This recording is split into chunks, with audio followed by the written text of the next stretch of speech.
Good morning, everyone. Lee Henson here, President and Founder of AgileDad, and it's time for today's edition of the Daily Stand-Up. Without any further ado, let's get started. Today is a good day. It is Tuesday, and it is episode 200 of the Daily Stand-Up. Isn't that amazing?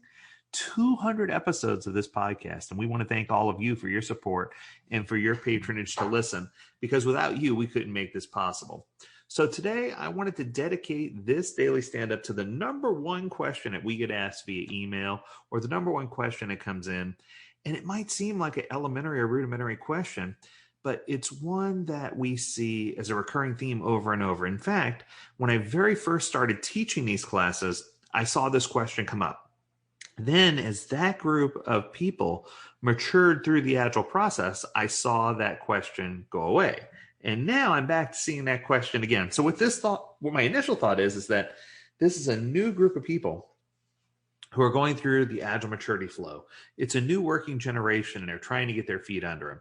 So the question that I'm going to cover today is, we offer Scrum Alliance certifications. Which one's better for you, the CSM or the CSPO? I get this question all the time from people who call in. So I thought it'd be better to answer the question. So there are three basic Scrum certifications, actually. There's the Certified Scrum Master, or CSM. There's a Certified Scrum Product Owner, or CSPO. And there's a Certified Scrum Developer, or CSD. Now, I want to warn you ahead of time. There are probably 20 imposter certifications out there for each one of these. There's so many that try to take away from the credibility of the Scrum Alliance certifications. So the thing you should know first and foremost is that when you're getting a Scrum Alliance certification, you're not just earning a piece of paper that says you can walk the walk. What you're earning is a piece of paper that says that you've been trained by an expert who has years of industry experience, both in the position and as a trainer and coach. Someone who's been in some of the biggest companies around the world, someone who can explain to you what to do in certain situations, someone who can educate you and guide you and help you build a toolbox that's going to help you no matter what position you decide to take. Most importantly, the one thing that I hear from most recruiters is that the CSM or CSPO lends the greatest reliability, and it proves that you have the greatest capability. It's the one that instills the most confidence in the hiring manager to know that you have met a certain set of credentials, and that when you come in, you'll basically be a plug and play individual, someone who can insert themselves into the team and do the things that you need to do. So the first question right out of the gate is, do I need any experience to get started? The answer is no, very minimal. A lot of times before people come to my class, I ask them to read the Scrum Guide. It's 13 short pages. I ask them to review a basic page on a Scrum Alliance that kind of gives you some high-level information about what's going on with regard to Agile and Scrum. And I ask them to just come with an open mind. Oftentimes it's easier to teach people who are not already learned, because you're not trying to take away bad behaviors and instill good behaviors. You're just working on focusing on those good behaviors. The second piece of this that I get all the time is, do I have to be working on a technical project to apply Agile or Scrum? And my answer is, heavens no, no way, right? What we're finding is that more organizations, whether it's financial or business or insurance or entertainment or retail or you name it, pharmaceutical, medical, all these different industries are embracing Agile frameworks. Now, a lot of these are not going full force Scrum, but the good news is these baseline certifications are going to help get you in a place where you understand the greater capabilities and powers of Scrum, as long as you get in with the right certification, a Scrum Alliance certification, and the right instructor. One who has years of experience, lots of public reviews, lots of energy, someone that can help you navigate the process and build a toolbox that's going to help you be successful in your opportunity. So let's quickly go through the three certifications. So the first one I want to talk about is Certified Scrum Master. It is the bread and butter. This covers the fundamental aspects of the Scrum framework and how Agile works in conjunction with Scrum. The course reviews all the basics that are included in the Scrum Guide and sets you on your way to being the true servant leader of your organization. It will help you assist in the removal of impediments. It'll help you engage with your Scrum teams. It will help you engage with the organization, and it will teach you all the things you need to know, including the differences between a traditional project manager and a Scrum Master. Does this mean you have to be a project manager before you become a Scrum Master? Is that the only thing you can do once you get the CSM certification? And the answer is no. We have lots of people who come in and get the CSM certification and go on to do different things within the Agile framework. So it's not necessarily a one-to-one, but it's definitely the best of the three for a foundational overview that gives you a holistic view of everything that's happening within Scrum. Do you have to have years of experience to do this? No, absolutely not. This is something that you can come in with just a very baseline level of experience or no experience at all and still walk away with a solid certification that's going to help you energize yourself and push yourself forward in a workspace. We have lots of folks from the military background who come on over with their military experience and are able to apply it directly into the CSM and end up getting a nice lucrative career post-military service through using these Scrum Alliance certifications. There's definitely some leverage there and some linear alignment between the two. The second certification is Certified Scrum Product Owner, and this one's more specific. So the product owner in Scrum is typically someone who works more close to the business side of the organization. They understand all the stakeholders' needs and the vision and strategy to building a finished product. This person is someone who should have a basic understanding of the Scrum Guide, understands what product management is about, and wants to take things a little further specifically and uniquely to the role that they're going to be governing a product or service. Now, once again, this doesn't apply just to technical products. It applies to any product.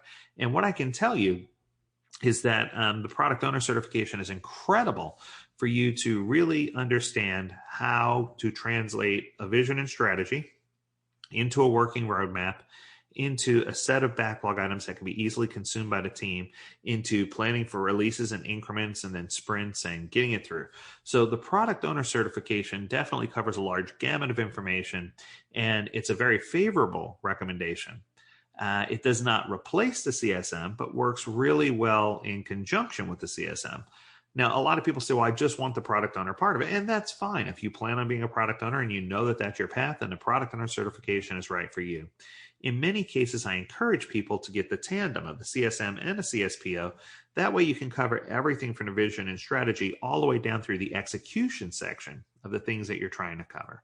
So there's a lot of excitement and energy that goes around being a product owner. It is one of the hardest positions within the Agile framework, in my opinion, but it's one of the most rewarding as well to see your product or service make it to market and to see consumer satisfaction. The third certification is Certified Scrum Developer. Now, this one is designed for people who build products and services. It says developer because it's more software centric. In fact, part of the commitment is that you have some type of software enhancement course that goes with it. What I can tell you is, here's a secret. For most organizations, 2 days of the CSD is my CSM course. So what I'm trying to say is, if you're getting a CSD or Certified Scrum Developer, 2 of those days are already dedicated to Certified Scrum Master. So if you're not looking to take any courses to enhance your development, your development practices, your software development practices, a lot of times what I'll encourage people to do is save money. Organizations save money by doing a CSM for those people and skipping the CSD part until they're ready to engage in some type of very specific software-driven model. The other piece of this that works really well is a lot of people say, well, should I send my regular frontline workers, if they're not software developers, to a CSD? And my answer is obviously no. They would be better suited for a CSM class. So if you have any team members or frontline workers, they should either be taking an Agile Fundamentals or Foundations class. The Agile Fundamentals class is one that's through the Scrum Alliance and has a specific set of working objectives, and it's a one-day course. The Agile Fundamentals class through AgileDad is a 2-day course, and it gives you a lot of the inner workings of things that you would do as a team member, regardless of whether you're working on technical or non-technical projects. I think one's kind of more preparatory than the other. They both cover great information, but it gives you a holistic view of what you need to do. So here's your homework. The first question I want you to ask yourself is, and by the way, all this information that I'm sharing with you is available on scrumalliance.org. So if you go to scrumalliance.org, they have a section called Get Certified, and you can get in there and you can see all the information about these certifications. But the next question is, or the first question of homework for you, I guess I should say, is why do you want to be certified, right? In order for you to figure out which one's best for you, it's important for you to think of what your long-term goals are. Are you currently a job seeker who's looking to become certified to enhance your resume, to gain trust of prospective employers, and to let them know that you're prepared to take that journey down the path? If that's the case, the CSM is right for you. The CSM is perfect. It's a good fit. And I think that it'll give you the baseline for all the information that you need. A lot of people say, well, I'm currently trying to get my PMP as well. Do those complement each other? The answer is they teach two different sets of project management principles. The PMP, in my opinion, is the gold standard of project management. It's the equivalent to saying I have a project management college degree, right? But as with most college degrees, some of that will be applied. Much won't ever be used again. It's good holistically because it teaches you some good practices and things to think about so you can be a better Scrum Master, but I don't know that one replaces the other. The two do play well together, so that's something that's important for you to realize as well. We have a lot of veterans who transition out and they end up getting the PMP and the CSM, and what we found is that they're easier to place. It's kind of like a Swiss Army knife. If they have the PMP, the CSM, and a CSPO, it almost makes you invincible. It makes you able to prove to that employer that you can handle any situation with regard to project management and that you'll be successful, that it'll be very difficult for you to encounter an impediment that you couldn't overcome or help the team overcome. It just makes you that greater figure. If you instead have specific interest in understanding and communicating with the company stakeholders, what the point of view is, or focus on delivering a product, the CSPO is probably going to be a better fit for you. And that's the one you want to do within your organization. So it really does depend on which one you're trying to do. If you want the more holistic view, CSM is going to give you the whole world picture, but it's not going to give that deep dive focus into the product ownership role. If you have specific interest in product ownership, CSPO is going to be the one for you. If your interest lies somewhere in between, the CSM and CSPO are not mutually exclusive. In fact, you could take both courses and have that full rounded view and increase value to any team immediately that you jump on. So once you become a CSM or CSPO, you got some things you need to do. So congratulations, you've got this certification. What do you do next? Well, you can add a certification to your resume, because that's incredibly important. Make sure people know that you got it. And more importantly, make sure they know who your instructor was. Believe it or not, it does make a difference. There are many instructors out there that have really easy courses where you're just sitting to earn your letters. And then they have instructors like me that are going to make you work for it, so that when you go out to your employer, prospective employer, they're going to see that you put in the time and effort to get the right certification. 2, add a certification to your LinkedIn profile. LinkedIn is the de facto standard when it comes to where people go to find out information about you, just like the Scrum Alliance certification is standard and the one that's most industry recognized. So make sure you stick with that one. 3, network and stay active through your local Scrum community. They have lots of Scrum meetups and Scrum user groups and Scrum Slack boards. Make sure you stay active in those. Find those, seek those out, and stay active. If you can find an active community, get in there. If not, contact me and I'll help you find one. Next, you want to make sure you're applying some part of the Scrum framework every day, whether it's in your personal life, your professional life. This is real easy to apply at home and something that you'll see that you'll get great value out of. Finally, continue brushing up on a Scrum guide. You know, a lot of people read the Scrum Guide in one pass. And what I can tell you is every time I read it, Ken and Jeff were very thoughtful. Every time I read the Scrum Guide, I pick something new out of it. And I decide I want to focus on that. And that's what helps me be a more well-rounded Scrum practitioner. And of course, the last piece is work towards your CSP, your Certified Scrum Professional.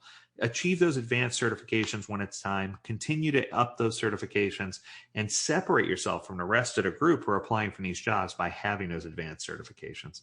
I hope this information was useful to you. As always, we encourage you to visit agiledad.com, where you can learn more about this topic, or in this case, scrumalliance.com, where you can learn more about this topic and other topics regarding Scrum certifications. As always, we encourage you to stay healthy, stay well, and stay agile, my friends. Until next time, do take care.